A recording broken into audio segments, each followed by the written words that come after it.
सलाम मस्तून आदाब। नूरी एकेडमी के ज़ेर इंसराम जारी मिशन यूजीसी नेट में आप सभी का खैर मकदम है। हस्ब मामूल ऑडियो वीडियो क्वालिटी के हवाले से चैट सेक्शन में मुत्तला फरमाएँ ताकि बाज़ाब्ता तौर पर आज के सेशन का आगाज़ किया जा सके। चैट सेक्शन में काफ़ी अहबाब ने सलाम कहा है। आप सभी को वालेकुम अस्सलाम। आज का हमारा ये थर्ड लेक्चर है। फर्स्ट लेक्चर हमारा paper 1 unit number 5 mathematical reasoning पर हुआ है। Second lecture paper first ICT पर हुआ है और आज का हमारा ये थर्ड लेक्चर है जो पेपर 2 में यूनिट नंबर 7 ये हम स्टार्ट करेंगे। और यकीनन अब यहाँ से जो 40-50 दिनों का वक्त बचता है आपको कुछ एक्स्ट्रा टाइम देना होगा, डेडिकेशन के साथ पढ़ाई करनी होगी, दिगर चीज़ों से अपने जहन को हटाकर मरकूज़ करना होगा पढ़ाई पर, तब कहीं जाकर बेहतरीन नताइज बरामद हो सकते हैं।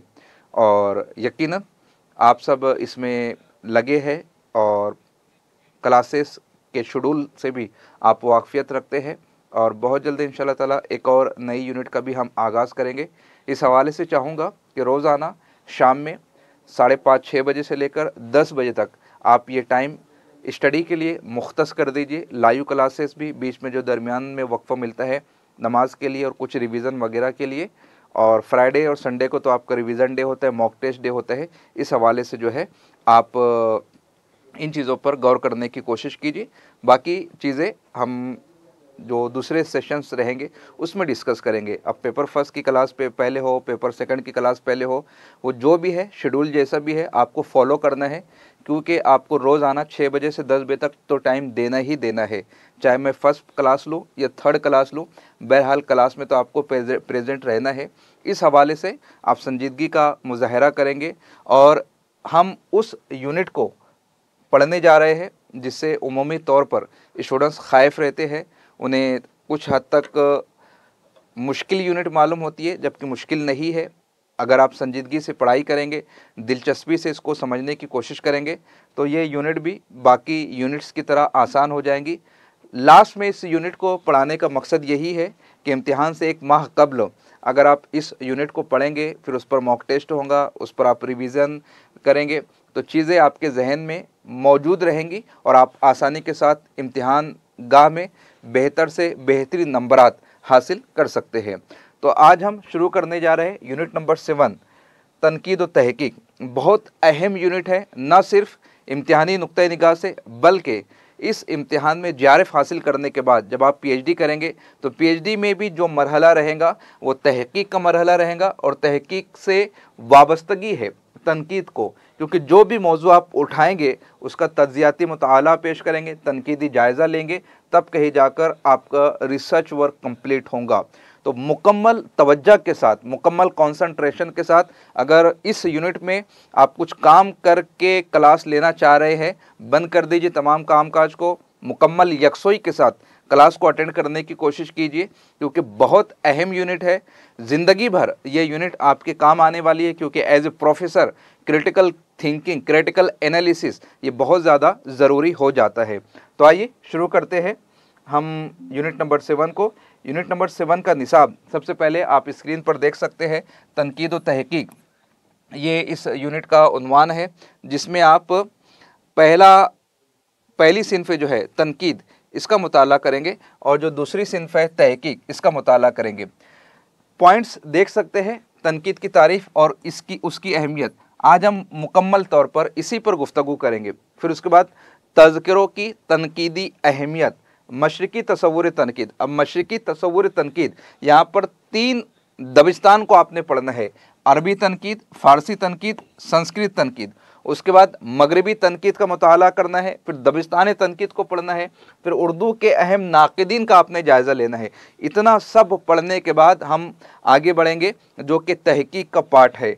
अगर अभी सिलेबस पर हम गुफ्तगू करेंगे तो बहुत लेंदी टॉपिक हो जाएगा, और वैसे भी इस यूनिट को मैं जब भी पढ़ाता हूँ तो मजहबी नुक्ते निगाह से आपको कुछ चीज़ें बताने की कोशिश करता हूँ, उसी में लेक्चर ऑलरेडी लेंदी हो जाता है, इसलिए हम सिलेबस के हवाले से फिर कभी डिस्कस करेंगे। अभी आप यहाँ पर ये देखने की कोशिश करें कि आज का हमारा जो मौजू है तनकीद की तारीफ़, अहमियत, मकासिद और उसूल। कुछ बेसिक से पॉइंट्स तमीदी कलमात के हवाले से कि तनकीद क्या है। अब तनकीद कोई नई चीज़ नहीं है। हाँ, अदबी एतबार से तनकीद आप कुछ नई सोच सकते हैं, नई समझ सकते हैं, लेकिन इंसानों के पैदाइश के साथ ही तनकीदी नज़रिया, तनकीदी दबिस्तान आपको देखने को मिल जाएगा। अब किस तरीके से देखने को मिल जाएगा? जैसे अगर हम साइंस की थ्योरी को सामने रखते हुए गुफ्तगू करने की कोशिश करें तो इंसान पहले जंगलों में रिहाइश इख्तियार किया करता था, बगैर लिबास के रहा करता था, पत्तियों से अपना तन ढांकने की कोशिश किया करता था, लेकिन बाद में उसे महसूस हुआ कि अब मुझे अपग्रेड होना चाहिए, अपडेट होना चाहिए। फिर उसने चमड़ों का इस्तेमाल करना शुरू किया। पहले वो खुले आसमान के नीचे ज़िंदगी बसर किया करता था, बाद में उसे महसूस हुआ कि आप जो है हमें जो है गारों में पनाह इख्तियार करना चाहिए ताकि मौसम की सख्ती से या बारिश की वजह से या धूप की तमाज़त से हम महफूज रह सकते। फिर वो हंटर बनता है, फिर पहिए की ईजाद होती है और वो पहले पत्थरों के ज़रिए से जानवरों को शिकार किया करता था, फिर उसने नोकीले हथियार बनाने की शुरुआत की। तो ये क्या है? एक इंसान जो झोपड़ी में, जो कुटिया में रहता था, वो आलिशान बंगला बना रहा है, आलिशान इमारतें कायम कर रहा है। ये कि ये तनकीदी शऊर ही तो है कि हम पहले से बेहतर की तरफ जा रहे। तनकीद कहते अच्छे बुरे में परख करना, खरे खोटे में इम्तियाज़ करना। तो हम बतदरीज तरक्की की मंजिलों पर फायज होते जा रहे हैं। तो गोया कि ये वाज़े हो जाता है कि जब से दुनिया में इंसान आया तब से उसमें तनकीद का मादा मौजूद है। हाँ, कम या ज़्यादा ये हो सकता है, कमी बेशी हो सकती है, लेकिन बतदरीज तनकीदी नुक्ते निगाह ये हमें मौजूद है। और ये जो ख़याल आज पेश किया जाता है कि उर्दू अदब में जो तनकीद है मगरिब की देन है, हम तफसील के साथ देखने की कोशिश करेंगे कि भैया अरस्तू ने जब किताब लिखी भी नहीं थी, उससे पहले भरत मुनि नाट्य शास्त्र लिखकर जा चुके थे।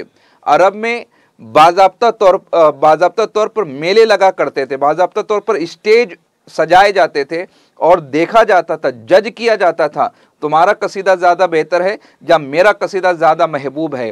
तो कसीदों को जांचना परखना यही तो तनकीद है, क्योंकि तनकीद नाम है अच्छे बुरे में इम्तियाज़ करने का, खरे खोटे में परख करने का। तो यही चीज़ हम यहाँ पर देखने की कोशिश करें। हज़रत इब्राहीम अलैहिस्सलाम अब अय्याम नहर आने वाले हैं, कुछ दिनों के बाद, तकरीबन जून के पहले हफ्ते में। हर साल हम हज़रत इब्राहीम अलैहिस्सलाम के वाक़यात को सुनते हैं, लेकिन क्या आपने बहसियत नक्काद हज़रत इब्राहीम अलैहिस्सलाम को पढ़ने की कोशिश की है? वो एक बेहतरीन नाकिद थे, बेहतरीन नक्काद थे। किस तरीके से बेहतरीन नक्काद थे?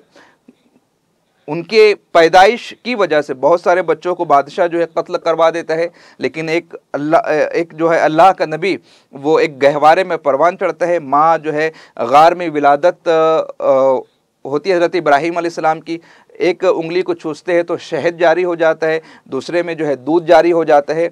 जब थोड़े से बड़े हुए गार के मुहाने पर निकल कर बैठते हैं, सूरज को देखा, चाँद को देखा, खुले आसमान को देखा। जब सूरज को देखते हैं दिल में ख्याल पैदा होता है कि ये जो तमाज़त है, ये जो रोशनी है, बेशक ये खुदा हो सकता है, लेकिन रफ्ता रफ्ता वक्त गुज़रता जाता है, सूरज की रोशनी जो है मध्यम होती जाती है। फ़ौरन दिल में ख्याल पैदा होता है कि जो डूब जाए वो खुदा क्यों कर हो सकता है, क्योंकि खुदा हमेशा हमेशा रहने वाला है, वो दायमी शख्सियत है। तो जो डूब जाए वो खुदा नहीं हो सकता। कुछ देर के बाद चाँद जो है नज़र आता है, चाँद में माँ की ममता नज़र आती है, तमाज़त नहीं है, सूरज की तरह झुलसा देने वाली रोशनी नहीं है, हल्की हल्की रोशनी है, चांदनी है, माँ की ममता है। फिर दिल में ख्याल पैदा होता है कि हो सकता है चाँद खुदा होगा, लेकिन जब दिन निकलता है तो दिन के उजाले में चाँद की रोशनी ख़त्म हो जाती है, मान पड़ जाती है, डूब जाती है। फिर दिल में ख्याल पैदा होता है जो किसी और की रोशनी से चमके या जो किसी और की रोशनी में अपनी चमक खो दे, वो कैसे खुदा हो सकता है। फिर दिल गवाही देता है कि मेरा खुदा तो वो है जिसने चाँद को भी पैदा किया और सूरज को भी पैदा किया। तो ये क्या है? ये अच्छे बुरे में परख ही तो है, खरे खोटे में इम्तियाज़ ही तो है।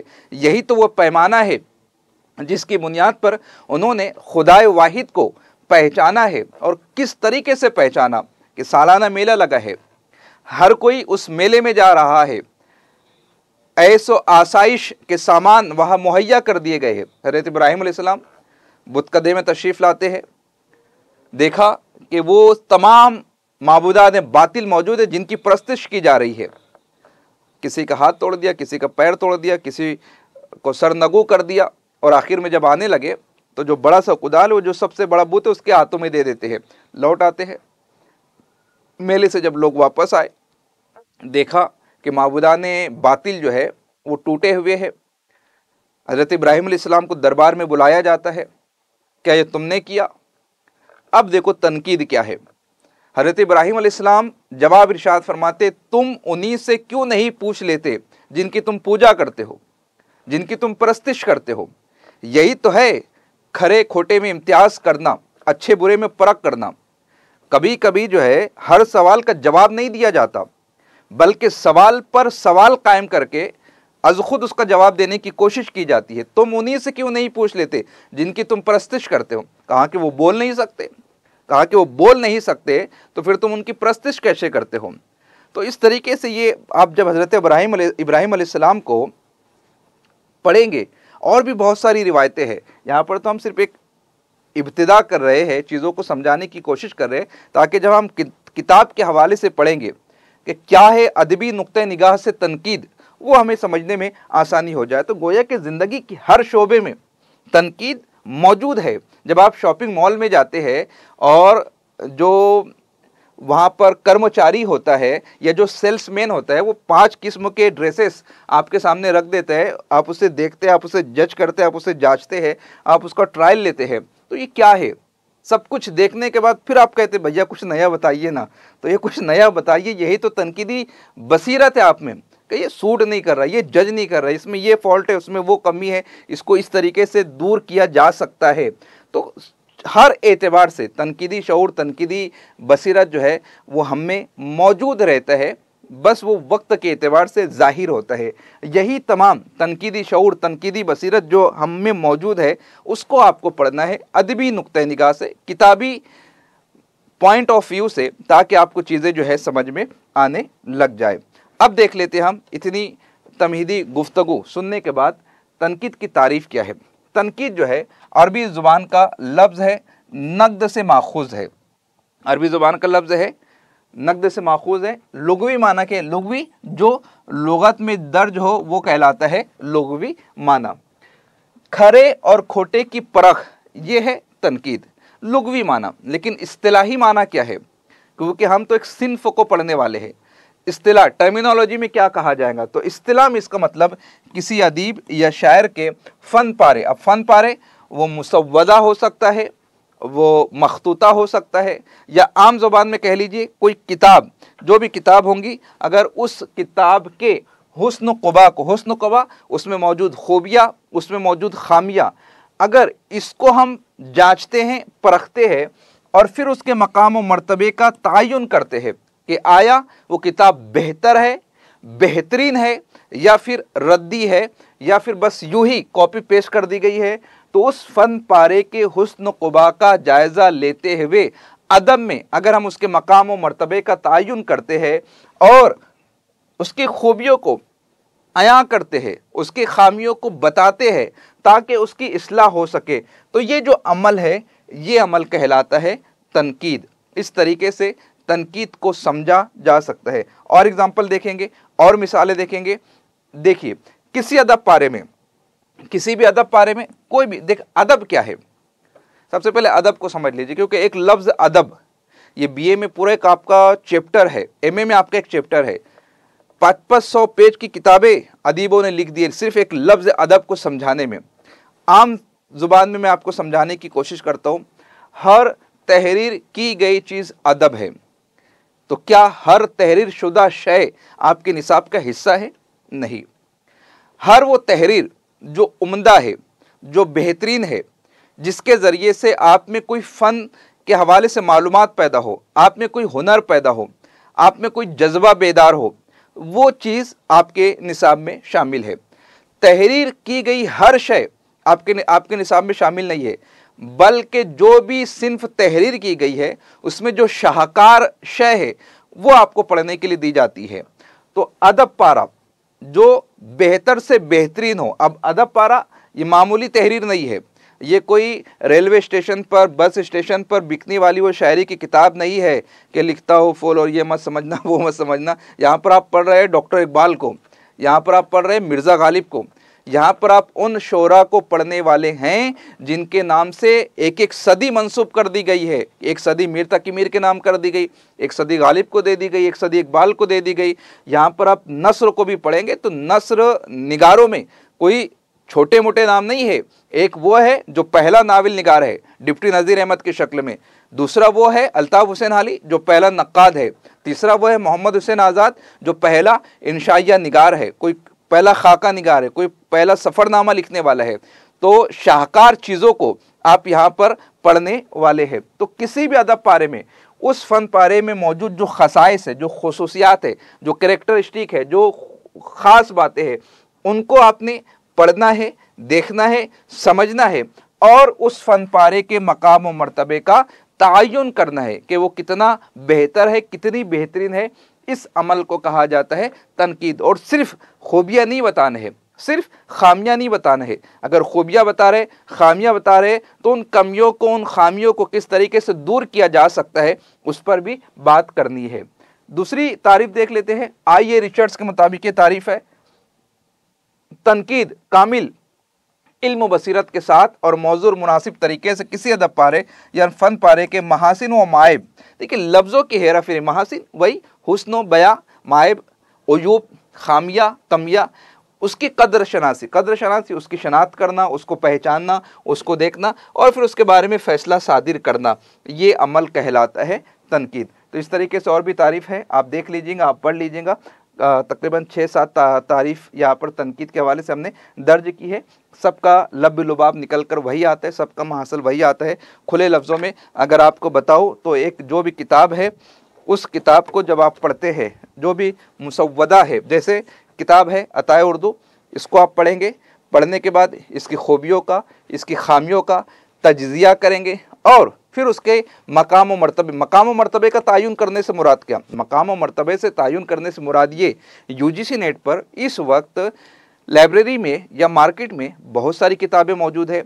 उन किताबों में इसका म्यार क्या है, ये कितने नंबर पर आती है, इसका मकाम क्या है, उसका तायुन अगर आप करते हैं तो ये अमल कहलाता है तनकीद। अब यहाँ पर ये नहीं देखा जाएगा कि आप मेरे स्टूडेंट हैं तो आप इसके रिव्यू में अच्छे अच्छे कमेंट्स देंगे, आपको फिर दूसरी किताबें भी पढ़ना होंगी, आपको ये किताबें भी पढ़ना होंगी और आपको वाकई अगर ये उम्दा लगती है तो फिर इसकी तारीफ़ आप करेंगे, इससे बेहतर कोई है उसका सजेशन आप देंगे। तो ये जो प्रोसेस होता है ये कहलाता है तनकीद। अब आप देख लेते हैं तनकीद और तख्लीक के माबैन रिश्ता। देखिए पूरी दुनिया में दो तरह का अदब पाया जाता है, एक होता है तख्लीकी अदब और दूसरा होता है तनकीदी अदब। तख्लीकी अदब क्या है? कोई अफसाना लिख रहा है, कोई नावल लिख रहा है, कोई दास्तान लिख रहा है, कोई ड्रामा लिख रहा है ना। अब उस अफसाने पर कोई तबसरा कर रहा है, उस नावल पर कोई आर्टिकल लिख रहा है, उस ड्रामे पर कोई रिव्यू आर्टिकल पेश कर रहा है।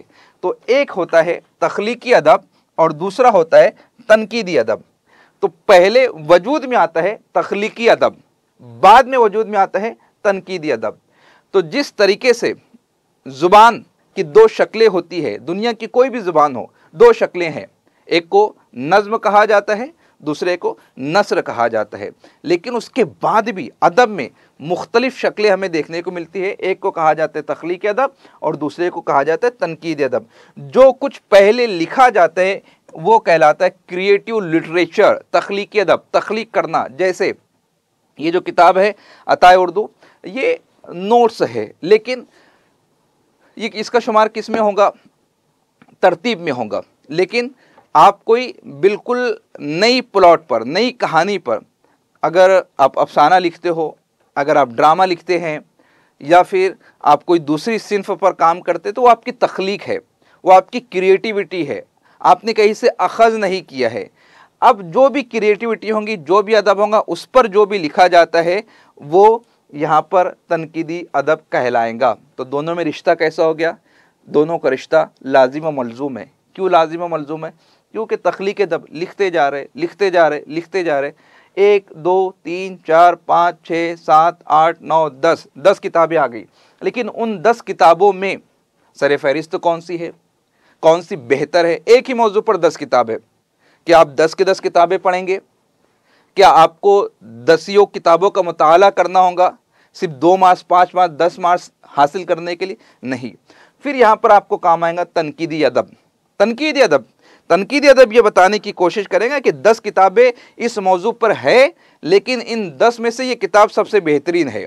जैसे जब भी आप मोबाइल ख़रीदते हो मार्केट से, तो मोबाइल ख़रीदने से पहले क्या करते हैं, आप दोस्तों से पूछते हो, रिव्यू लेते हैं उनसे, या फिर यूट्यूब पर चले जाते हैं, सैमसंग अल्ट्रा S24, S25 आपको बाय करना है तो उसको कंपेयर करेंगे, आईफोन से आप कंपेयर करेंगे या दीगर ब्रांड से आप कंपेयर करने की कोशिश करेंगे, वो वैल्यू फॉर मनी है या नहीं है, उसमें उतने फीचर्स है या नहीं है, प्राइवेसी है या नहीं है। तो आप क्या देखते हो, एक तो तख्लीकी, ये जो गैजेट्स है ये तो तख्लीक हो चुकी है, जो भी कंपनी है, एप्पल है, सैमसंग है, XYZ है, जो भी है वो तो बना चुकी है। अब आपको परचेस करना है, अब परचेस करने के लिए क्या करेंगे, आप पहले रिव्यू देखेंगे। हाँ, ये और बात है कि आप पेड रिव्यू के झांसे में आ जाएंगे, इतने रिव्यूज़ मौजूद है, इतनी तारीफ वो कर देते हैं कि ऐसा लगता है कि अभी जन्नत से उतर के ये मोबाइल आया है और हमारे लिए ही मनु सलवा की शक्ल में मौजूद है। तो पेड रिव्यूज़ देखेंगे तो होता है, आर्टिकल तनकीदी अदब में भी ऐसा होता है, यूनिवर्सिटियों में तो इस तरीके से बहुत होता है, तो मुझे मुल्ला बोल मैं तुझे मौलाना बोलूँगा, ये चलता है यूनिवर्सिटियों में, कॉलेजेस में तो चलता है। तो मेरी किताब को शाहकार बोल दे, मैं तेरी किताब को शेक्सपियर से बड़ा कारनामा बता दूंगा। तो इस तरीके के चीज़ें अदब में भी होती है, लेकिन यही तो बेहतर है, ये बेहतर है कि आप जज करें, आप खुद देखें, आप खुद परखें, और ये सलाहियत आप में होनी चाहिए, क्योंकि आप UGC नेट के एस्पिरेंट हैं, आप पेपर लिखने वाले हैं, आपको सिर्फ 2-4 नंबर से वास्ता नहीं होना चाहिए, आप में ये क्रिटिकल थिंकिंग वाकई में होना चाहिए। ठीक है, आगे बढ़ते हैं। तनकीद के सिलसिले में अक़वाल। अब देखो, तनकीद, सवाल पैदा होना चाहिए, तनकीद क्यों ज़रूरी है, क्या ज़रूरत पेश आ गई ऐसा कि तनकीद ज़रूरी है। ज़रूरी है, जब आपने पहली मर्तबा रोटी बनाई होगी तो शायद वो रोटी मुरब्बा की शक्ल में बनी होंगी, मुस्ततिल की शक्ल में बनी होंगी, हेक्सागोनल बन गई होंगी, ऑक्टागोनल बन गई होंगी, राउंड शक्ल में, सर्कल में तो नहीं बनी होगी। लेकिन फिर अम्मी ने तनकीद की, अब्बू ने लाड़ प्यार दिया, भाइयों ने ममता से खाया, प्यार मोहब्बत से खाया, उसके बाद तनकीदी नुक्ता निगाह से आपको सिखाने की कोशिश की गई। अब रोटी बन रही है तो बिल्कुल सर्कल में बन रही है। लेकिन आपके घर में एक ऐसा बुआ भी मौजूद होंगी यकीनन, वो आएंगी, सुबह में बिरयानी, शाम में कबाब, रात में मटन, और जाते जाते फिर बोल कर जाएंगे कि ऐसा नहीं, अगर ऐसा बनाते तो और अच्छा होता। तो सोचो कितनी खुशी महसूस होती है कि बुआ जी कल आना, कल और बना के खिलाऊंगी आपको। तो ये क्या है, ये सब तनकीदी इशारे तो है ही। तो सवाल पैदा होता है कि क्यों बुआ का ये जुमला ज़रूरी क्यों है, अम्मी क्यों डांट डपट ज़रूरी क्यों है, बाप की वो ममता भरी आवाज़ और उनके जुमले वो ज़रूरी क्यों है। तो उसी तरीके से तनकीद, अदब यार, बस ठीक है लिख दिया, अब ज़रूरी है उसके ऊपर खामी निकालना, कमी बयान करना, उसके मकाम और मर्तबे का तयन करना, बस लिख दिए, हो गई बात, हो गई, पढ़ लीजिए, पढ़ना है पढ़ लीजिए, नहीं पढ़ना है मत पढ़िए, लेकिन ज़रूरी है। अब 2 ज़ुमरे निकल कर सामने आते, एक कहता है ज़रूरी है, एक कहता है मुज़ीर है। तो हम दोनों को देखने की कोशिश करेंगे, ज़रूरी है तो कौन सी ज़रूरी है, मुज़ीर है तो कौन सी ज़रूरी है। अब यहाँ पर देखिए, तनकीद हमारी ज़िंदगी में उतनी ही नागुज़ीर है जितनी सांस, ये बोला है T.S. एलियट ने, और जितने भी नाम हैं सबको याद रख लीजिए। PPT आपको अभी लेक्चर के फ़ौरन बाद दी जाएंगी, उसको आप लिख लीजिएगा या याद कर लीजिएगा, या ऑलरेडी आपके पास किताब तो है ही, अताए उर्दू, उसमें ये सब ऑलरेडी दर्ज है, इस पर सवालात पूछे जाते हैं। तनकीद ज़िंदगी के लिए उतनी ज़रूरी है जितना कि सांस लेना। क्यों, आज देख लीजिए आप, UGC नेट के नाम पर, UPSC उर्दू के नाम पर, CTET के नाम पर, या कोई भी एग्ज़ाम उठाकर देख लीजिए, मार्केट में आप सर्च करने के लिए जाएंगे, वो है ना, एक ढूंढोगे तो 1000 मिलेंगे। वो हर शाख पे एक राइटर बैठा है, अंजाम इम्तिहान क्या होगा, तो वो समझ से बालातर है। हर कोई जो है ना मुसन्निफ़ बन बैठने का ख्वाब ऐसा सजा के बैठा है, भले उसने ज़िंदगी में कभी CTET का पेपर नहीं देखा, UGC नेट क्या है उसको पता नहीं है। एक साहब है, जान दीजिए नाम क्या बताना, साहब है, उन्होंने लिख दिया यहाँ पर, खूब बड़ा सा लिख दिया, जैसे हमने लिखा है ना यहाँ पर TGT PGT MA UGC net, उन्होंने लिख दिया UPSC और MPSC के लिए बेहतरीन किताब हमारे हाथ में है। हमने उनसे कहा कि भैया सर किताब तो अच्छी है, वहाँ से MPSC हटा दीजिए, महाराष्ट्र पब्लिक सर्विस कमीशन, उसमें उर्दू होता ही नहीं है, वो मराठी ज़ुबान में होता है, उर्दू ऑप्शनल भी नहीं है, उर्दू में आप पेपर भी नहीं लिख सकते, उर्दू में प्रीलिम भी नहीं दे सकते, इवन आप उर्दू में इंटरव्यू भी नहीं दे सकते।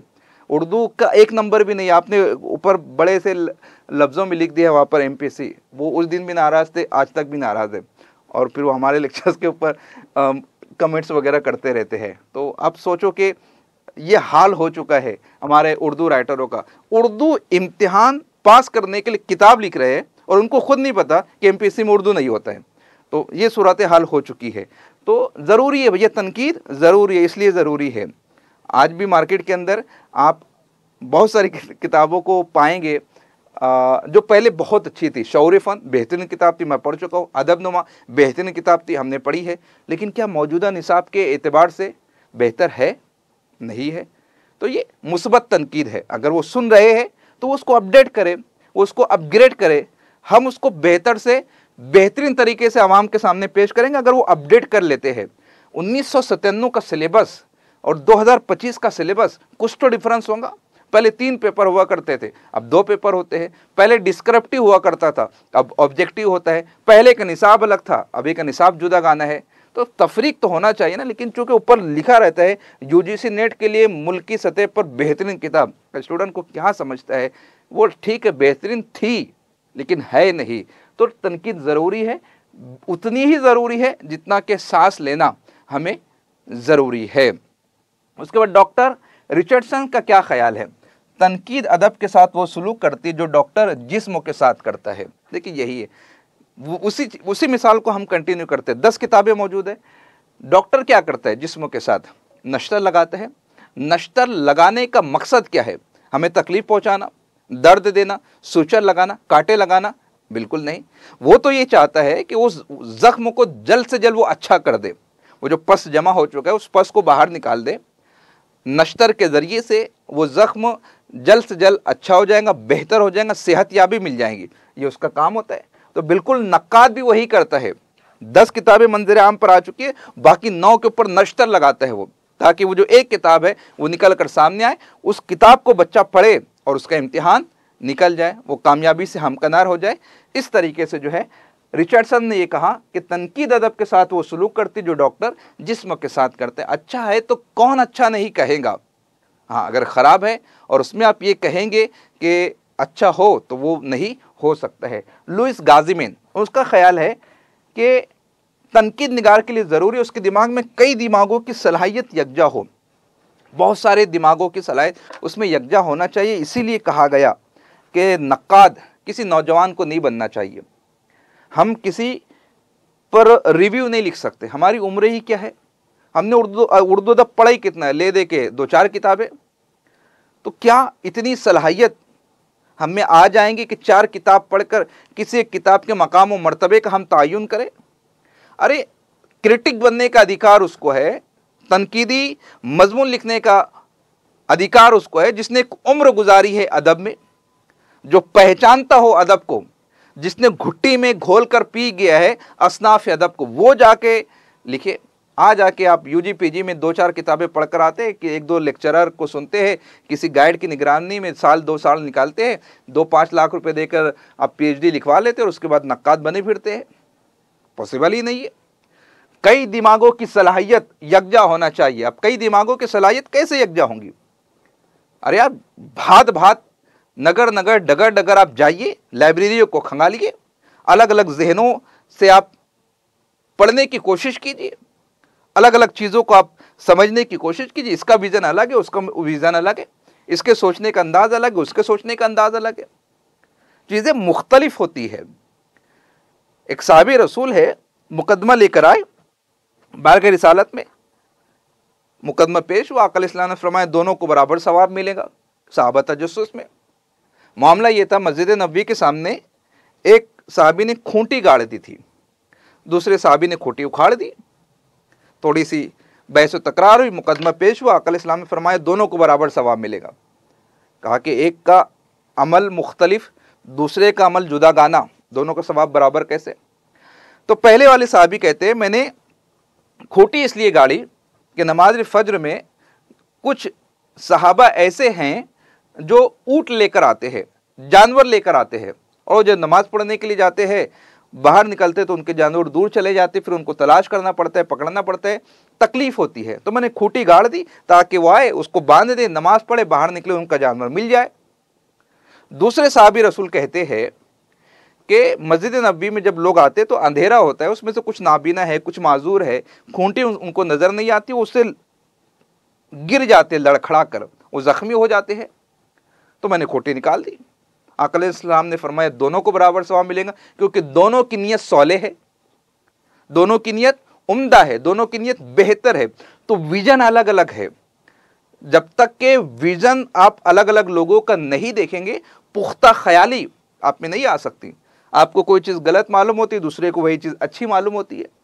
तो एक तनकीद निगार जब एक किताब लेकर बैठ रहा है, तो वो अगर उसका पसंदीदा राइटर है, उसकी पसंदीदा सिन्फ, जैसे मुझे शायरी से इतनी दिलचस्पी नहीं, अब शायरी की कोई किताब मेरे पास आ जाएंगे, आर्टिकल लिख दीजिए, क्या लिखूँगा आर्टिकल, सनाए लफ्ज़ी का पता नहीं, सनाए मानवी का पता नहीं, शायरों को मैंने पढ़ा नहीं है, उसमें क्या हुस्न बयान है, उसमें कौन सी ज़मीन है, उसमें कौन से अरकान है, उसमें कौन सी नई तरकीब है, उसकी तशबीहात क्या है, उसमें मौजूद इस्तिआरात कौन कौन से है, नहीं पता। आप बड़ा बेहतरीन है, और मैंने उनको लिख दिया वो गालिब के बराबर है, इकबाल का नज़रिया उनके यहाँ पर नज़र आता है, और ख्वाजा फ़ानी बदायूनी का दर्द गम उनकी शायरी में नज़र आता है, मीर तकी मीर की कुनूतियत मौजूद है, और साहिल लुधियानवी के जैसा बेबाकाना अंदाज, सब जितने थे सबको भर के बता दिया। पढ़ा ही नहीं है तो क्या करेंगे। तो यही चीज़ है, जब भी आप किसी पर तनकीद करेंगे तो पस मंज़र, पेश मंज़र, बैकग्राउंड, फोरग्राउंड, हर चीज़ का इल्म आपको होना चाहिए, तब कहीं जाकर आप लिख पाएंगे। उसके बाद कोलराज कहते हैं तनकीद को इस्तेदलाल की साइंस कहा जाता है। आर्गुमेंट्स, साइंस क्या है? जो साबित कर दे, वो कतय्यत, वो इस्तेदलाल, वो दलील। और तनकीद क्या है? तनकीद, ये किताब मैंने बस ली, अभी आपको बता दी, नीचे कमेंट आ गया, अबे बकवास है, तो क्या वो तनकीदी जुमला है? नहीं। क्या चाहिए? इस्तेदलाल चाहिए, दलील चाहिए। हाँ, ये किताब बकवास है, इसलिए बकवास है कि उसमें ये खामियां है, ये खराबियां है, ये कमियां है, आप उसको लिख दीजिए। तो फिर ये क्या है? ये तनकीदी नुक्ते निगाह से आपकी ये दलील हो जाएगी, आपके लिए वैलिड जुमला हो जाएगा। तो इस तरीके से जब भी आप जो है चीज़ों को देखेंगे, परखेंगे, समझेंगे, तो ये तनकीदी नुक्ते निगाह से आपको समझना चाहिए। आरज़ू परवीन, क्लास शुरू होने से पहले मैं दिन भर का शेड्यूल देता हूँ, वॉइस मैसेज करता हूँ, टेक्स्ट मैसेज करता हूँ। आप इस वक्त अपना व्हाट्सअप ओपन कीजिए, कम से कम 10 से 15 मेरे मैसेजेस होंगे। तो उसके बाद फिर शायद आपको लाइव सेशन में पूछने की जहमत नहीं करनी चाहिए, क्योंकि ऑलरेडी आपको वो इन्फॉर्म कर दिया गया है। आप प्लीज़, आपका जो व्हाट्सअप ग्रुप बनाया गया है उसको आप फॉलो किया कीजिए। और ये टॉपिक बहुत अहम है, इसमें रिदम का होना ज़रूरी है, इसलिए चाहूँगा कि आप सेल्फ चैट डिस्कनेक्ट करके टॉपिक पर कॉन्सेंट्रेट करने की कोशिश कीजिए। ठीक है, आगे बढ़ते हैं। टेनिसन का कॉल देखते हैं। अब देखो, कुछ अच्छे अकवाल भी है, अब कुछ अकवाल में जो है वो आप तजाद देखेंगे, क्यों, उसकी वजह हम आगे देखेंगे। टेनिसन कहती, तनकीद अदब के जुल्फ़ों की जू है। जुल्फ़ यार, इंसान के बाल कितने महबूब होते हैं, बालों को संवारना, सजाना, निखारना, उसमें जू आ गई। आप जो है बार बार करो, क्लासरूम में आप सोचो कैसा फील होगा, लेक्चर दे रहे हो और उसमें जू आ गई है। तो बिल्कुल अदब में तनकीद क्या है? वो जू की मानीन है, जो अदब को डिस्टर्ब कर रही है, जो अदब के हुस्नों को बिगाड़ रही है, जो अदब की जो शबाहत है उसको तकलीफ पहुंचा रही है। ये ख्याल है टेनिसन का। क्यों है? हाँ, ऐसा होता है। क्यों होता है? एक राइटर है, वो लिखना शुरू कर दिया है, एक अफसाना लिखा। अफसाना उसने लिखा 1.5 सफ़े का, 3-4 तनकीद निगारों ने उसके ऊपर 10 सफ़े का तनकीदी मजमून लिख दिया। ये जू के मानीन है ऐसी तनकीद जो उसके हौसलों को पस्त कर रही है। हाँ, पहला अफसाना है, अरे ये तो बच्चा है। डिप्टी नज़ीर अहमद का पहला नावल उठाकर आप देख लीजिए, कितनी खामियां है, कितनी कमियां है। उन्हीं खामियों और कमियों की बुनियाद पर तो ये कहा गया कि डिप्टी नज़ीर अहमद उर्दू के पहले नावल निगार नहीं हो सकते, क्योंकि उनमें उन अज्जाए तरकीबी का ख्याल नहीं रखा गया जो नावल के लिए लाजिम व मलजूम है। लेकिन माना जाता है ना उन्हें, यूजीसी तस्लीम करता है। क्या आप हठधर्मी का मुजाहरा कर दोगे? एंटी नहीं, मैं तो डिप्टी नज़ीर अहमद मानूंगा ही नहीं, लिखूँ है ही नहीं उसमें अज्जाए तरकीबी। लिख दो आप, राशिदुल कैरी को लिख दो, सर सैयद अहमद खान को लिख दो, यलदरम को लिख दो, किसी को भी लिख दो, 2 मास कड़ी आएंगी। उसके बाद फिर भी मानना पड़ेगा आपको। तो क्या है। जब कोई शख्स स्टार्ट करता है तो उसको अप्रिशिएट करना चाहिए। हाँ, मोहब्बत से बताइए, मुलायमत से बताइए, नरमी से बताइए, इस्लाह करने की कोशिश कीजिए। हाँ, बाद में जब वो मशाक बन जाए और फिर भी हठधर्मी का मुजाहरा करे तो देख लीजिए, उर्दू अदीबों के आके ये कम मिलता है। आप बड़े बड़े उदबा और शोरा को देख लीजिए, अरे गालिब को उठाकर देख लीजिए, फारसी की लुगत की किताब उठाई, मेज़ पर ली, बस ऐसे चलते चलते देखना चाहते थे, देखा, बाद में उसके ऊपर एक किताब लिख दी, बुरहान काते काते बुरहान। तो इनिशियल स्टेज में पहले समझाया जाएगा, बताया जाएगा। आप जब कोई क्लास में गलती करते हो, आप जब घर में कोई गलती करते हो, अम्मी बोलती है ना बेटा ऐसा मत कर, अब्बू बोलते हैं ना बेटा वैसा मत कर, एक बार समझाया, 2 बार समझाया, तो चौथी बार पे बुक्का बना के पीट डालेंगे। लेकिन वो चौथी स्टेप पहली स्टेज में नहीं आती है, वो चौथे नंबर पर आती है। तो पहले वो भी आपको ज़ुबान से समझाने की कोशिश करते हैं। अगर कोई इस तरीके की गलती करे तो उसको पहले समझाना है, उसको बताना है, उसको राह रास्त, क्योंकि कोई भी इंसान जो सीख कर नहीं आया है, आज हम यहाँ पर जो लेक्चर आपके सामने ले पा रहे हैं, क्यों ले पा रहे हैं? आपकी वजह से। पहले लेक्चर में आपने बताया सर ऐसा नहीं है, ऐसा होना चाहिए, उसको हमने सुधारा। दूसरे में आपने कहा कि सर इस तरह होना चाहिए, फिर उसको हमने सुधारा। फिर चौथे में आपने कहा बुक को हमारी देख लीजिए, पहला एडिशन अलग था, दूसरा एडिशन अलग था, तीसरा एडिशन अलग है। आप बता रहे, आप पढ़ा रहे, आप समझा रहे, आप सिखा रहे, तो हम धीरे धीरे अपनी आपको अपग्रेड करते जा रहे हैं। तो यही चीज़ होनी चाहिए। लेकिन आपने साथ तो नहीं छोड़ा, आपकी सहानुभूति, आपका एतमाद बाकी था। ऐसा तो नहीं वो नहीं अब तो नहीं पढ़ना ही नहीं है, उनसे ये गलती हुई थी, नहीं, आपने गलतियों की निशानदेही भी की, हमने उसे एक्सेप्ट भी किया, उसको अपग्रेड भी किया, आगे बढ़ते भी जा रहे हैं। तो यही तरीका होना चाहिए। तो टेनिसन का क्या ख्याल है? जुल्फ़ों की जो है, जिस तरीके से जो है बालों को बदनुमा कर देती है या बदसूरत कर देती है या उसके निखार को, उसके सजावट को कम कर देती है, उसी तरीके से तनकीद कभी कभी ऐसा करती है। हाँ, वो करती है, आगे बताऊंगा किस तरीके से करती है। तनकीद निगार वो लोग होते हैं जिनको अदब और आर्ट में नाकामी होती है। तनकीद निगार, बड़ा ज़बरदस्त जुमला बोला है बेली साहब ने। तनकीद निगार कौन होता है? जिसको अदब और आर्ट में नाकामी होती है। अभी आप यूजीसी नेट कर रहे हैं, अभी आपको कोई ना कोई मिल रहा होगा, क्या करेंगे यूजीसी नेट करके, कौन सी नौकरी मिलने वाली? 50 लोग अभी आपको बोलेंगे। वो 2 साल पहले तक, 1 साल पहले तक वो खुद भी यूजीसी नेट कर रहे थे, पास नहीं कर पाए, तब आपको बोल रहे हैं कि यूजीसी नेट करके क्या मिलेगा, कौन सी नौकरी मिलने वाली है? भैया तुम नहीं कर पाए ना, हम कर लेंगे। बिहम्दी ताला नूरी एकेडमी के वाबस्तागान जो है राजस्थान पब्लिक सर्विस कमीशन के एग्ज़ाम को पास कर रहे, बिहार पब्लिक सर्विस कमीशन के एग्ज़ाम को पास कर रहे, West Bengal service public commission के एग्ज़ाम को पास कर रहे, Madhya Pradesh public service commission के एग्ज़ाम को पास कर रहे हैं। अभी जो है बेट होने वाला है, अभी जम्मू कश्मीर में का अनाउंसमेंट आ चुका है। तो ये है, चीज़ है। वो अफसाना नहीं लिख पा रहे तो अबे क्या करेंगे अफसाना लिख के, कौन सी दुनिया में काम आने वाली चीज़ है जो उससे हमारी ज़िंदगी। अब अबे भैया तू लिख नहीं पा रहे ना, तो ये कह रहे हो। एक अफसाना लिखने के लिए पित्तामारी का काम है, दिल गुर्दे का काम है, तब कहीं जाकर एक अफसाना मंजर आम पर आता है। इतना आसान नहीं होता है अफसाना लिखना, नावल लिखना, किताब लिखना, या कोई अदब को तख्लीक करना, कोई शेर को तहरीर करना मुश्किल होता है।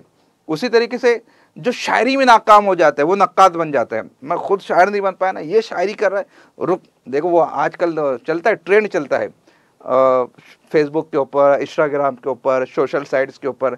जो काम हमें नहीं आता किसी को हम करता हुआ देख रहे हैं ना, उसके नीचे आप उठाकर देख लीजिएगा, कितने प्यारे प्यारे उम्दा उम्दा बेहतर बेहतर आपको कमेंट्स मिल जाएंगे। उससे आपको नज़र आ जाएगा कि हमारी सोसाइटी में कितने भले भले प्यारे प्यारे क्रिटिक्स है।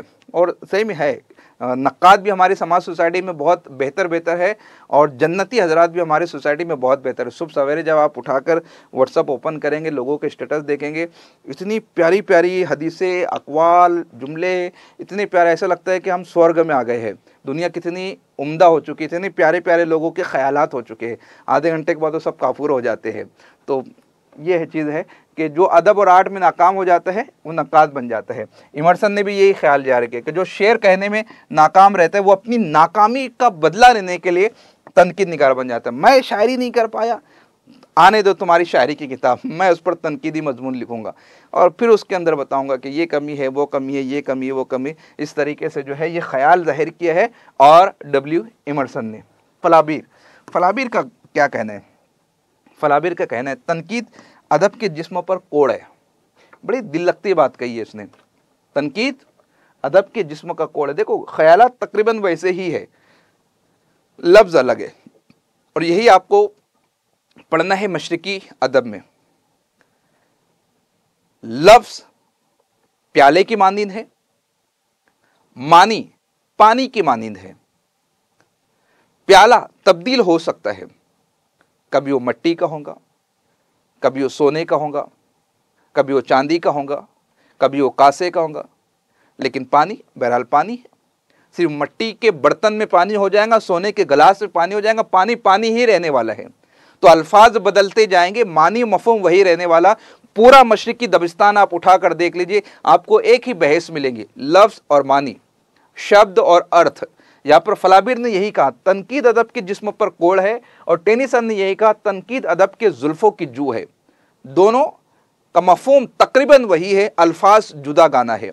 फलाबिर कहता है तनकीद अदब के जिस्म पर कोड़ है। कोड़ पूरा जिस्म खूबसूरत है, एक छोटा सा दाग है, सफ़ेद दाग, वाइट पैच जिसे कह लीजिए। अब वो अलग है, वो साइंटिफिक उसका रीज़न अलग होता है, वो उसका ताल्लुक डीएनए से होता है। पूरा जिस्म जो है खूबसूरत है, उस पर इंसान की निगाह नहीं ठहरती है, नहीं जाती है। अब वो एक छोटा सा टुकड़ा है ना, वहाँ पर जाकर अरे सफ़ेद दाग, अरे सफ़ेद। आज भी वो छुआछूत की बीमारी कुछ हद तक हमारे समाज सोसाइटी में मौजूद है। फलाबिर का यही कहना है, पूरी किताब लिख डालो, उम्दा से उम्दा, बेहतर से बेहतर, निगाह नहीं ठहरेंगी। निगाह वहाँ जाकर ठहरेंगे जहाँ पर गलती है, जहाँ पर कमी है। और नक्काद क्या करेगा, उसी गलती को उठाकर निशाने हदफ बनाएगा। अरे लोग मर गए हैं नक्काद की वजह से, ऐसी ऐसी तनकीद की है, लोगों ने लिखना छोड़ दिया इन नक्कादों की वजह से। आगे वो स्लाइड आएंगी, उन चीज़ों को हम देखने की कोशिश करेंगे किस तरीके से तनकीद ने नुकसान पहुंचाया है। तो यहाँ पर ये अक़वाल हम देख रहे थे तनकीद के सिलसिले में। यहाँ पर हमने टेनिसन, बेली और फलाबिर को देखा है। अब जॉन ड्राइडन, उसका क्या कहना है। ड्राइडन का कहना है नक्कादों में नफ़रत का जज्बा बहुत शदीद होता है। जाहिर सी बात है, जो अपनी नाकामी को छुपाने के लिए नक्काद बना है तो नफरत तो रहने वाली है। आज के प्रोफेसर हजरात में क्या है देख लीजिए, पीएचडी के अंदर इंटरव्यू होता है, हम ऐसे दसियों स्टूडेंट से रोजाना बात करते हैं, सर मेरा सिलेक्शन नहीं हुआ। क्यों नहीं हुआ? आपके मार्क्स इतने अच्छे थे, आपका एपीआई स्कोर इतना अच्छा था। कहाँ के रेफरी वो आए थे और इंटरव्यू लेने के लिए वो आए थे, और उनके स्टूडेंट्स इतने थे, और मैं जिनके अंडर में पीएचडी कर रहा हूँ उन सर से इन सर की जमती नहीं है। भैया तुम दोनों की नहीं जमती ना, इस बच्चे का क्या कसूर। लेकिन ये बच्चा चूंकि उनकी निगरानी में पीएचडी कर रहा है या कर चुका है, तो सिर्फ इस बुनियाद पर ये वाइट कॉलर जो माइक पर खड़े होकर कौम की दुहाई देते हैं, इस बच्चे को निगलेक्ट कर देते, डिसलेक्ट कर देते। अभी इस हफ्ते की बात है, इतने बड़े बड़े नाम यूनिवर्सिटी के क्या नाम लिए जाए, बच्चों का मोरल डाउन हो जाता है। लोग तो ये बोलते हैं कि हमारा जो गाइड है वो उस मनसब का नहीं, उस असर और रसूख का नहीं, मैंने तो उनके अंडर में पीएचडी करके अपने मुस्तकबिल को तारीक कर लिया। क्यों? क्योंकि अब तो वो कभी पैनल में आएंगे नहीं, इंटरव्यू पैनल में आएंगे नहीं, ये चोटी से उनकी जमती नहीं, वो बंदे से उसकी जमती नहीं, वो अपने ही चाहने वालों को लेता है, वो इसको ही लेता है। ये सारी चीज़ें आज के समाज सोसाइटी में मौजूद है, और ख़ास तौर से जो बड़े शहर है, बड़े इलाके हैं, वहाँ पर ये चीज़ें और भी ज़्यादा पाई जाती है। इसलिए आप सभी से कहता हूँ, जारिफ हासिल करो, एपीआई स्कोर स्ट्रॉन्ग करें। आपके आर्टिकल भी आना चाहिए, आपकी बुक भी होना चाहिए। आपके आर्टिकल सादे मैगजीन में नहीं आना चाहिए, आपके आर्टिकल पीयर रिव्यूड जर्नल्स में आने चाहिए। आपके आर्टिकल आईएसबीएन पब्लिकेशन में पब्लिश होना चाहिए। आपके आर्टिकल जो गवर्नमेंट से निकलने वाले मैगजीन्स हैं, वो उर्दू दुनिया है, ख़वातीन की दुनिया है, बच्चों की दुनिया है, फ़िक्र व तहक़ीक़ है, अलग अलग रियासतों की अलग अलग मैगजीन्स होते हैं, वहाँ पर पब्लिश होना चाहिए। उनके नंबर्स होते हैं, उन नंबरों की बुनियाद पर आप अपने आप को इतना अपडेट कर ले कि आपका सिलेक्शन होकर ही रहेगा। जब मैंने पीएचडी के लिए अप्लाई किया था तो उसमें एक कंडीशन थी कि अगर आपने अदर यूनिवर्सिटी से मास्टर डिग्री की होंगी तो आपके 5 नंबर ज़्यादा लगेंगे। यानी जैसे मैंने किया था डॉक्टर बाबा साहेब अम्बेडकर मराठवाड़ा यूनिवर्सिटी औरंगाबाद, तो अगर किसने उस यूनिवर्सिटी से मास्टर डिग्री की है तो उसको 5 मार्क्स का रिलैक्सेशन मिलेगा। मेरी यूनिवर्सिटी अलग थी तो मुझे 5 नंबर ज़्यादा चाहिए। रिटर्न एग्ज़ाम था, मेरा यूजीसी नेट जेआरएफ था, लेकिन मेरा एपीआई स्कोर इतना स्ट्रांग था, अल्लाह रब्बुल इज़्ज़त के फजल करम से दर्जनों स्टूडेंट्स ने अप्लाई किया था, लेकिन हमने नंबर 1 रैंक वहाँ पर हासिल की थी। कि क्यों रैंक का, जबकि 5 नंबर तो उनका कम था जिन्होंने उस यूनिवर्सिटी से मास्टर डिग्री की है। लेकिन एपीआई स्कोर स्ट्रांग होना चाहिए। मेरे रिसर्च आर्टिकल थे, मेरी नंबर ऑफ बुक्स थी, मेरे पास सेट भी था, हमारे पास यूजीसी नेट जेआरएफ भी था, मास्टर डिग्री में मैं यूनिवर्सिटी का टॉपर रह चुका हूँ। तो एपीआई स्कोर इतना स्ट्रांग बना लीजिए कि कोई चाह कर भी आपको अवॉइड ना कर सके। तो यही कहना है कि पार्शियलिटी हो सकती है, लेकिन रेशो इतना बड़ा कर दो ना हार और जीत का कि पार्शियलिटी का इम्कान खत्म हो जाए। पार्शियलिटी कहाँ होगी? जहाँ 19 और 20 का फर्क होगा, लेकिन जहाँ 1 और 20 का फर्क होगा फिर पार्शियलिटी नहीं हो सकती। आप अपने आप को उस 1 नंबर के मकाम तक लेके जाइए कि उसके बाद के फिर 19 वो पीछे ही खड़े रहे आपके, और इस तरीके से आप अपने मकाम को, अपने मनसब को हासिल कर सकते। पार्शियलिटी वहाँ होगी जहाँ 19 और 20 का फर्क है। अगर ज़्यादा फर्क आप कर देंगे तो फिर पार्शियलिटी नहीं हो सकती, कोई चाह कर भी नहीं कर सकता। तो आइए देखते हैं बायरन ने क्या कहा। बायरन कहता है नक़ाद पर भरोसा करने से पहले हर नामुमकिन बात का यकीन कर लो। सोचो कितना दिल जला आदमी होगा ये। लॉर्ड बायरन कह रहा है कि नक़ाद पर भरोसा करने से पहले हर नामुमकिन बात पर भरोसा कर लो, क्योंकि इतना नाकाबिले भरोसा होता है नक़ाद। ये ख्याल जाहिर किया है बायरन ने। उसके बाद नक़ाद एक ऐसी मक्खी है जो घोड़े को हल चलाने से रोकती है। ख्याल जाहिर किया चेखोव ने, और इस पर सवाल आ चुका है चेखोव पे। नक़ाद एक ऐसी मक्खी है जो घोड़े को हल चलाने से रोकती है। कैसे? घोड़े को हल चलाते हुए यकीनन हमसे ज़्यादा आप लोगों ने देखा होगा, क्योंकि आप शुमाली हिंदुस्तान से ताल्लुक़ रखते हैं। हल चलाते हैं, जब घोड़ा कह लीजिए, बैल कह लीजिए, है ना, जो हल चला रहा है, आपने देखा होगा कि किसान अपनी ज़मीन पर हल चला रहा है, मक्खी आती है या कोई कीड़ा आता है और बार बार उसको डिस्टर्ब करता है, तो वो उसका जो कॉन्सनट्रेशन है वो भंग होता है, वो यकसोई के साथ काम नहीं कर पाता है। बिल्कुल उसी तरीके से नक़ाद क्या है, वो मक्खी की तरह डिस्टर्ब करते रहता है।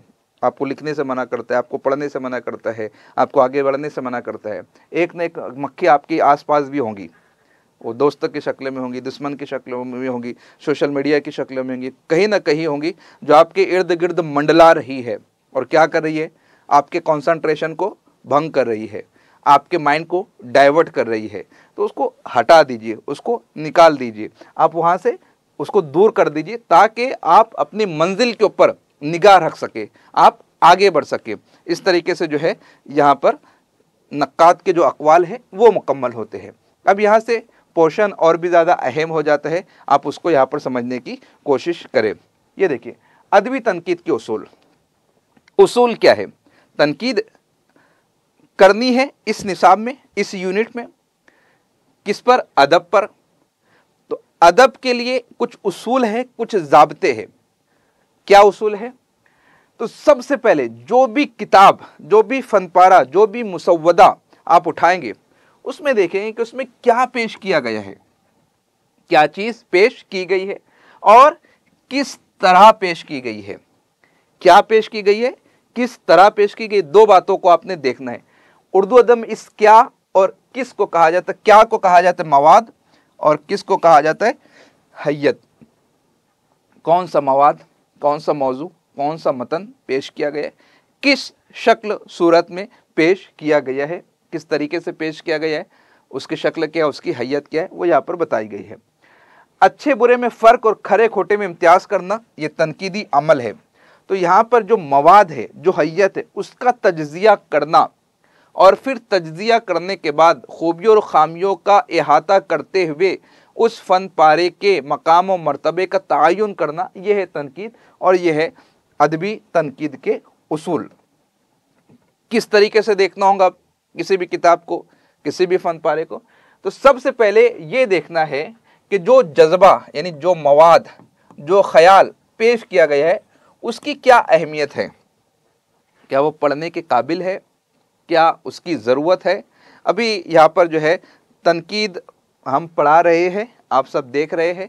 अब अगर इस तनकीद को पढ़ाने के बजाय मैं जो है वो करंट अफेयर लेकर बैठ जाओ और पढ़ाना शुरू करो, तो क्या उसकी उतनी अहमियत होगी जितनी कि इस लेक्चर की है? उसकी वैल्यू है, लेकिन हम यहाँ जमा हुए एग्जाम पॉइंट ऑफ व्यू से सिलेबस कंप्लीट करने के लिए, तो अहमियत किसकी हो जाएंगी? आज के लेक्चर की हो जाएंगी। तो जो भी किताब आप पढ़ रहे हैं, सबसे पहले आपको ये देखना है, क्योंकि एज ए स्टूडेंट आपको ये समझ में आना चाहिए क्या पढ़ना चाहिए और क्या नहीं पढ़ना चाहिए। क्या पढ़ना चाहिए उससे ज़्यादा ये जानना आपके लिए ज़रूरी है कि क्या नहीं पढ़ना चाहिए, क्योंकि बहुत सारे स्टूडेंट्स जो है ना बहुत सारी किताबों को पढ़ लेते हैं, बावजूद इसके नताइज बरामद नहीं होते। तो एक मौजू पर 10 किताबें पढ़ने की बजाय एक मौजू पर एक किताब को 10 मरतबा पढ़िए। एक मौजू पर 10 किताबें पढ़ेंगे, 10 मुसन्निफीन का जो उसलूब है, 10 मुसन्निफीन का जो उसलूब है वो मुख्तलिफ होगा, उनका नज़रिया अलग होगा।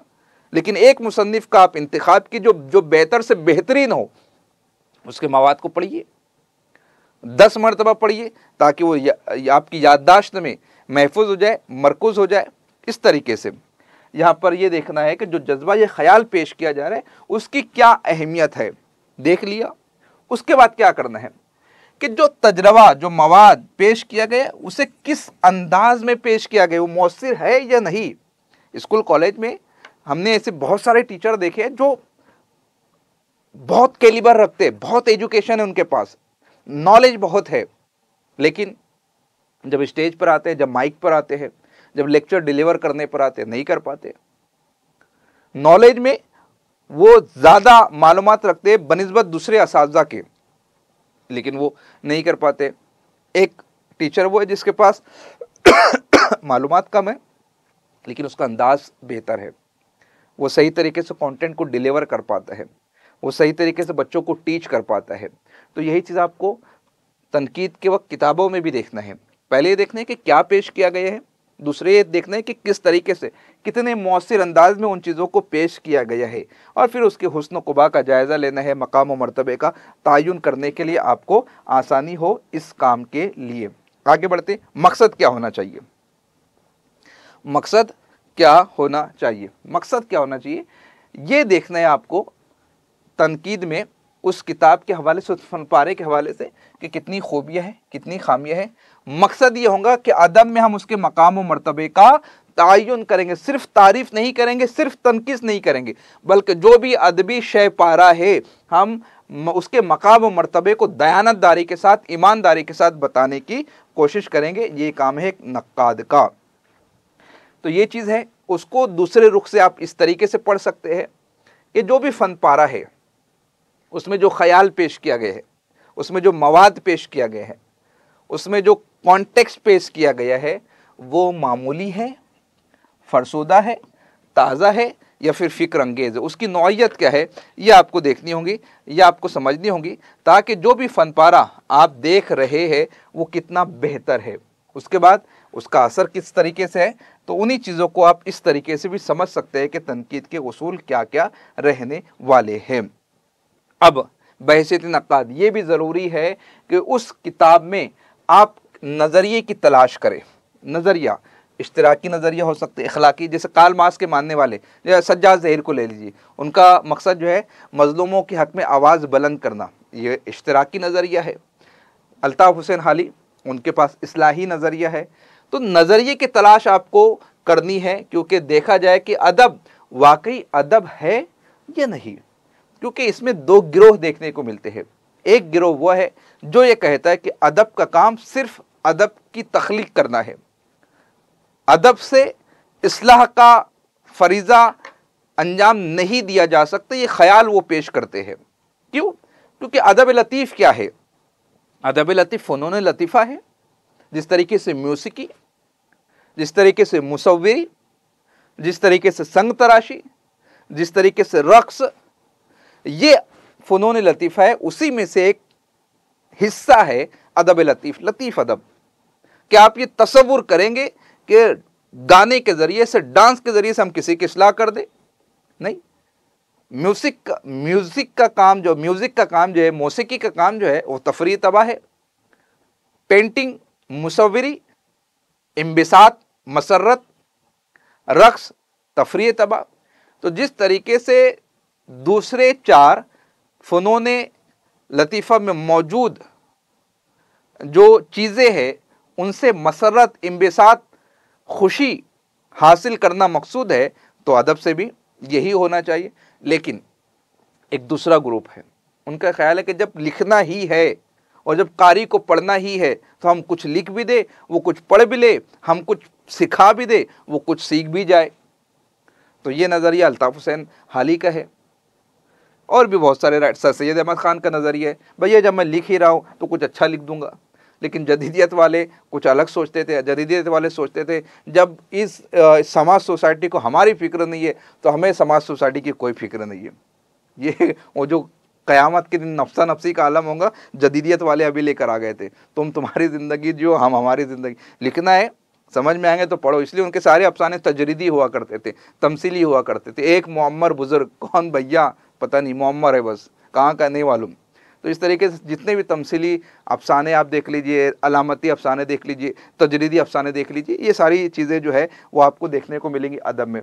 तो ये देखना कि अदब वाकई में अदब है या फिर नहीं। इसी के साथ में जो तख्लीक है उस पर वाकई में मेहनत भी की गई है कि नहीं की गई है। जब से चैट जीपीटी आया है, लोगों की मेहनतों का जो रेशो है ना वो कम हो गया है। पहले लिखते थे, बैठ के स्क्रिप्ट तैयार करते थे, 4 किताबें पढ़ते थे। अभी प्रॉम्प्ट डाल देते हैं चैट जीपीटी में, एक रिसर्च आर्टिकल बना के दे दो, वहाँ से लेकर आ जाएंगे, ड्राफ्ट दे देंगे, मैगजीन में पब्लिश कर देंगे। वो इतना स्ट्रांग होता है कि उसको जो है वो कोई पकड़ भी नहीं पाता है कि ये कहीं से कॉपी पेस्ट किया गया है। तो जो किताब आपके सामने पेश की जा रही है, नक्काद का ये काम है कि वो देखे कि उसमें जो मेहनत है, जो काम उस पर किया गया है, वाकई में उम्दा है या नहीं भी है। और ये काम किया है लोगों ने। यहाँ पर बताया गया कि विलियम ब्लेक की सादा सी शायरी, शेक्सपियर के ड्रामे या डॉक्टर इकबाल की नज़में, इस पर बहुत काम हुआ है। डॉक्टर इकबाल ने एक एक शेर के मिसरों को 40-40 मरतबा तब्दील किया है। फसाने अजायब को उठाकर देख लीजिए, जब शाये होती तो उसमें कुछ न कुछ तब्दीली कर दी जाती थी। शेक्सपियर के ड्रामे मुख्तलिफ मरतबा अपडेट किए गए हैं। तो अपडेट का फरीज़ा तो होता ही रहा है। आगे बढ़ते, तनकीद क्यों ज़रूरी है? अब सवाल तो यहाँ पर पैदा होना चाहिए ना, जब इतनी घमसान मची हुई है तो क्यों ज़रूरी है तनकीद? ज़रूरी है। इस पर 2 ग्रुप है, कुछ का कहना है ना, कुछ का कहना है हाँ। लेकिन क्यों ज़रूरी है? ज़रूरी इसलिए है कि अदब और फ़न पारे के दरमियान में जो चीज़ हायल है वो तनकीद ही है। जो कहते हैं कि गैर ज़रूरी है, उनका ये मानना है कि एक लिखने वाला है, एक पढ़ने वाला है। नक्काद क्यों बीच में दीवार बन के खड़ा है कि पढ़ना चाहिए कि नहीं पढ़ना चाहिए, ये खूबी ये खामी, हट जा, लिखने वाला जाने, पढ़ने वाला जाने, ये एक ख्याल जाहिर किया जाता है। लेकिन बाज़ लोगों का ये ख्याल है कि एक नक्काद ही बताता है कारी को कि ये पढ़ना चाहिए, ये नहीं पढ़ना चाहिए। कुछ गैर ज़रूरी मवाद पढ़ने से बेहतर है कि एक बताने वाला हो कि ये काम करना चाहिए, ये पढ़ना चाहिए, इससे इज्तिनाब करना चाहिए। हाँ, वो लोग भी मानते हैं कि ऐसी तनकीद नहीं करना चाहिए जो सिर्फ ऐब जोई पर मबनी हो, जो सिर्फ नुक्ताचीनी पर मबनी हो। अच्छी चीज़ें बताई जाए, कुछ खामी हो इस्लाह कर दी जाए, कुछ नहीं हो तो मान लिया जाए। इस तरीके से तनकीद के हवाले से 2 नज़रिए निकल कर सामने आते हैं। दोनों को आपने पढ़ना है, दोनों को आपने समझना है, दोनों पर आपने अमल करना है।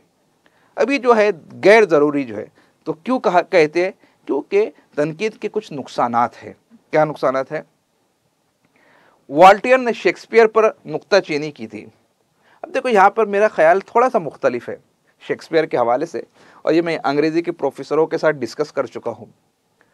ऐसा नहीं है कि शेक्सपियर से बड़ा कोई ड्रामा निगार नहीं होगा, हो सकता है, लेकिन शेक्सपियर चूँकि सल्तनत से वाबस्ता था, और आपने उर्दू अदब में भी देखा है हर वो शायर आज आपके निसाब का हिस्सा है जो सल्तनत से वाबस्ता था। ऐसा नहीं है कि उस दौर के अंदर कोई और शायर मौजूद नहीं रहा होगा, यकीनन होंगे, लेकिन चूँकि शाही रोजनामचों में उनका तज़किरा नहीं है, तज़किरों पर मबनी किताबों में उनका तज़किरा नहीं है। अरे हर दौर में दुनिया चढ़ते हुए सूरज को ही सलाम करती है। हमारे यहाँ, हमारे शहर में से दर्जनों शुराए किराम है।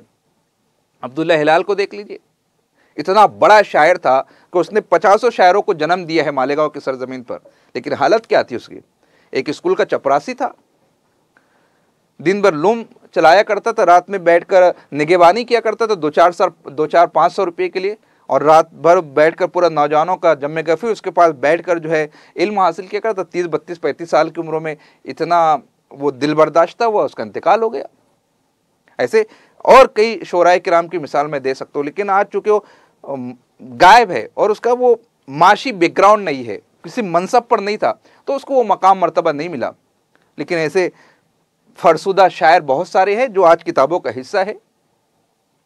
क्यों है? क्योंकि भैया उनके पास रुपया है, पैसा है, मान है, सम्मान है, और असर व रसूख है, एक वो पोस्ट है, एक मनसब है। ये बहुत जगह ऐसा आपको देखने को मिलेगा कि इस तरीके की बेइतनाई बढ़ती जाती है, और यही समाज का मकरूह चेहरा है जिसको हमें एक्सेप्ट करते हुए आगे बढ़ना है। तो शेक्सपियर, वॉल्टेयर ने शेक्सपियर पर नुक्ताचीनी की। एक शायर था केट्स, ट्यूबरकुलोसिस की मर्ज में मुब्तला होकर मर गया। क्यों? क्योंकि उसकी शायरी के ऊपर बहुत ज़्यादा नुक्ताचीनी की गई है। इसी रशीद वतवात खाकानी पर और फ़रकीनी फरदौसी निशाना बनाया है। मिर्ज़ा मोहम्मद रफ़ी सौदा ने मीर तकी मीर पर, रजब अली बेकसुरूद ने मीर अमान पर नुक्ताचीनी की है। मिर्ज़ा यगाना, बाप रे बाप मिर्ज़ा यगाना हुसैन चंगेज़ी, कहाँ तक उनका झगड़ा जो है परवान चढ़ गया था। मिर्ज़ा यगाना है, गालिब शिकनी पर उन्हें फ़ख्र है। क्यों? किस तरीके से वो आगे बढ़ चुके थे आतिश की तकलीद में।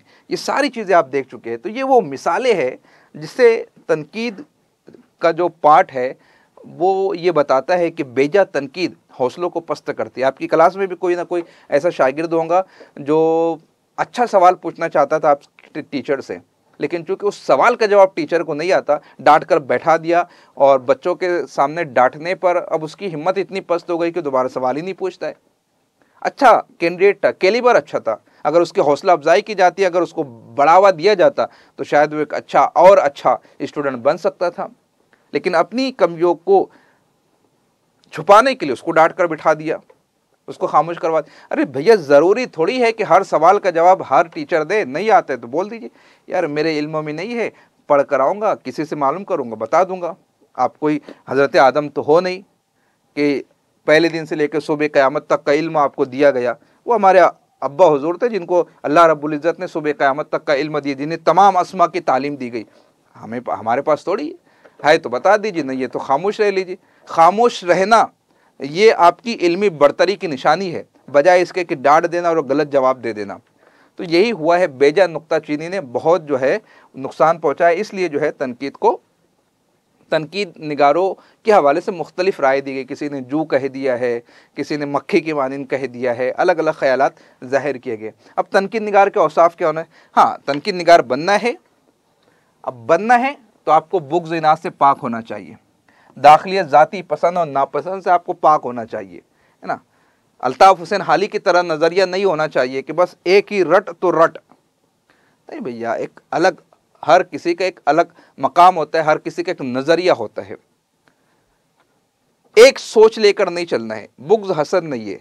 इसीलिए तो कहा ना, कई दिमागों की सलाहियत यकजा होनी चाहिए, विज़न आफाकी होना चाहिए, बसीरत में लामुतनाहीपन होना चाहिए, तब कहीं जाकर आप तनकीद निगार बनेगी। महज दाद व तहसीन का दिल दादा नहीं होना चाहिए, बल्कि मायब व खामियों का खोजी भी होना चाहिए। अगर कुछ ऐब नज़र आ रहे आप उसकी निशानदेही कर दीजिए बेहतर तरीके से, उम्दा तरीके से, सिर्फ दाद व तहसीन नहीं। आज तो यही सिलसिला चल निकला है, तुम मेरी किताब के ऊपर 4 अच्छे जुमले लिख दो, मैं तुम्हारी किताब पर 5 अच्छे जुमले लिख दूंगा, हो गया काम। इसका नाम थोड़ी नक़द। अब तबसरा भी लिखा जाता है तो तबसरे में भी उस फन पारे की खूबी और खामी को बयान किया जाता है। तबसरा क्या है? एक कलमकार और एक कारी के दरमियान के बीच की कड़ी। हम सबसे पहले तबसरा ही तो पढ़ते हैं कि क्या पेश किया गया है। हम तो किताब पढ़ने जा रहे हैं, तबसरा लिखने वाला है वो जो किताब पढ़ चुका है, तो उसने क्या लिखा है जरा उसकी आरा और उसके ख्यालात से वाकफियत तो हासिल हो जाए।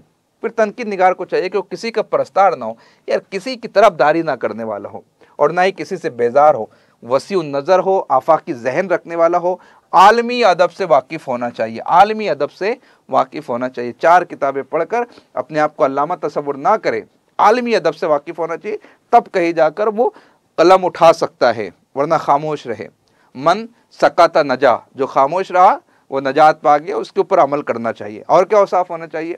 बेतासुबी हो, नक़ाद को बेतासुबी होना चाहिए, मुनसिफ मिजाज हो, गैर जानिबदार हो। जब भी किसी किताब पर काम करेंगे तो गैर जानिबदारी के साथ करना चाहिए, मुताला वसी होना चाहिए, नज़र गहरी होनी चाहिए, और इसी के साथ में वो ये जांचने की अहलियत रखने वाला हो कि जो भी ख्याल पेश किया जाने वाला था उस ख्याल की तरसील, यानी वो ख्याल पहुंचा भी है या नहीं पहुंचा है। इसीलिए कहा गया तनकीद निगार अदब और फ़न की दुनिया का कोलंबस है। कोलंबस ने का काम किया तलाश करना, पहुंचना या पहुंचाना। तो तनकीद निगार एक कारी को उस मकाम तक पहुंचाता है जहां वो पहुंच कर आए, वो कोलंबस है। उसकी मिसाल पहचान कर पहुंच कर पहुंचाने की है, तो उसे अदब की दुनिया का कोलंबस होना चाहिए। और तनकीद निगारी काम चूँकि बहुत पेचीदा है, बहुत ज़रूरी है, इसलिए उसका मुताला वसी और नज़र बहुत ज़्यादा गहरी होना चाहिए। बाकी नौजवान को तनकीद निगार नहीं होना चाहिए। क्यों नहीं होना चाहिए? यही है, सोच छोटी होती है, दुनिया का तजर्बा नहीं होता है, किताबों का कम मुताला होता है, आफाकी ज़हनियत नहीं होती है, जवानी में खून थोड़ा सा जोशीला होता है, बाद में विज़न बढ़ जाता है, एक बाशऊर कारी ही नक़ाद बन सकता है। तनकीदी राय न सिर्फ फ़नकार की रहनुमाई करती बल्कि फ़न पारे तक रसाई में कारी को भी मदद करती, क्योंकि दोनों के दरमियान की कड़ी है वो। तनकीद खूबियों और खामियों पर गौर करने के बाद फ़न पारे की कद्र कीमत का तयन करती है, क्योंकि यही तो मकसद है। तनकीद का मकसद क्या है? उस फ़न पारे के मकाम और मर्तबे का तयन करना, और गैर जानिबदारी बहुत ज़्यादा ज़रूरी है। देख रहा हूँ कि ठीक है, अगर आप कहते हैं कि बहुत ज़्यादा वक्त हो रहा है तो फिर हम यहाँ पर सेशन को ख़त्म करते हैं, यहाँ पर रुक जाते हैं तनकीद निगार के औसाफ तक के, और फिर कल हम जब पढ़ेंगे तो इसके आगे से पढ़ेंगे इंशाअल्लाह ताला। ठीक है, उम्मीद करता हूँ कि जो बातें यहाँ पर बताने की कोशिश की गई है वो आपके समझ में आई होंगी। ऊपर आपके अगर मैसेजेस रहे होंगे तो उसे आप दोबारा से भेज दीजिए ताकि मैं उन्हें पढ़ सकूँ, जवाब दे सकूँ, क्योंकि दौरान इस सेशन वो कमेंट्स हमने पढ़ी नहीं है, देखी नहीं है, तो आप दोबारा से भेज दीजिएगा।